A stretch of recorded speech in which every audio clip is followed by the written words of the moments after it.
سر یہ جو ہے نا کہ جو ہم سنتے ہیں کہ یہ اللہ تعالیٰ کا عرش، تو یہ اللہ تعالیٰ کا عرش بیسکلی ہے کیا چیز؟ آیا یہ کوئی تخت ہے، کوئی تو کرسی یہ ہے، اس یہ کے کیا چیز ہے؟ مختلف معانی ہے نا قرآن مجید میں. جو اللہ کا عرش ہے یہ ایک معنوں میں نہیں ہے، مختلف آیات میں مختلف معانی کے ساتھ.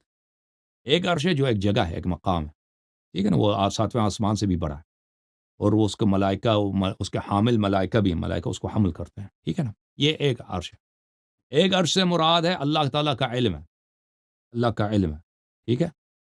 اور وہ عرش جو جگہ ہے، جو مکان ہے، اللہ اس میں نہیں ہے کہ اللہ اس میں ہے. اللہ اس کا خالق ہے، اللہ نے اس کو برقرار رکھا ہوا ہے، اللہ اس میں نہیں. اور جو جو لوگ ملائکہ، جو ملائکہ عرش کو حمل کرتے ہیں، جو مکان ہے اس کو اٹھائے ہوئے ہیں، تو وہ اس پہ اللہ نہیں ہے کہ اللہ کا کوئی کرسی ہے، اللہ اس پہ بیٹھا ہے اس کو حمل کر رہے ہیں.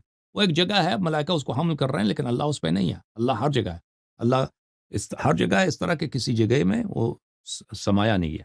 اچھا، اب دوسری طرف آتے ہیں کہ عرش علم کے معنوں میں اللہ تعالیٰ کا جو علم ہے، جو ملائکہ کو دیے، جو اہل بیت علیہ السلام کو دیے، اس لحاظ سے وہ بھی حمل عرش ہے.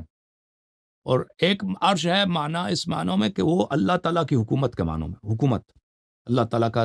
جیسے عرش کہتے ہیں، عرش کا لفظی معنی ہے تخت. جیسے ہم کہتے ہیں نا تخت و تاج ہے، بادشاہ تخت پہ بیٹھا ہے، حالانکہ وہ تخت پہ نہیں بیٹھا ہے، وہ شاید کہیں جا رہا ہے، لیکن وہ حکومت اس کے ہاتھ میں. تو اللہ تعالیٰ کی عرش ہے، اللہ تعالیٰ الرحمن علی العرش استوى، اللہ تعالیٰ اپنی حکومت سنبھالا ہوا ہے، اللہ تعالیٰ کی حاکمیت ہر جگہ ہے. تو اس معنوں میں بھی آتا ہے، ٹھیک ہے نا. یہ قرآن کے مختلف آیتوں میں مختلف معانی میں استعمال ہو، ایک معنی میں نہیں.